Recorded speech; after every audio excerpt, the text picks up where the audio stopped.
நிப்போமானியா அப்படி சொல்லியாச்சுன்னா அதிக காம உணர்ச்சி அப்படின்னு அர்த்தம். புருஷ ஜாதகத்தில் நிப்போமானியா இருந்தால் அது நல்ல விஷயம்தான். எந்த அளவுக்கு காம உணர்ச்சி உள்ள புருஷன் இருக்கிறதோ அந்த அளவுக்கு அது நல்லது தான். ஆனால் ஸ்திரீ ஜாதகத்தில் அப்படி இருக்கக்கூடாது. ஸ்திரீ ஜாதகத்தில் அப்படி இருந்தால் புருஷன் அந்த செக்ஷுவல் உறவிலே ஃபெயிலாகி போயிடும், பிரச்சனைகள் உருவாகும். அப்போ அவள் என்ன ஆகும், பல இடங்கள் தேடி போக ஆரம்பிக்கும். அப்போது அந்த மாதிரி உள்ள ஸ்திரீகள் தான் வெபிச்சாரி அப்படின்னு சொல்லப்பட்டது. அப்போ அது நிப்போமானியா, அது அதிக காம உணர்ச்சி.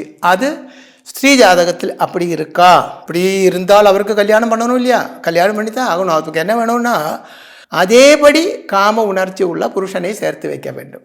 எப்பவும் ஸ்திரீ ஜாதகத்தை விட புருஷ ஜாதகத்தில், அதாவது ஸ்திரீயை விட புருஷனுக்கு காம உணர்ச்சி அதிகமாக இருக்க வேண்டும்.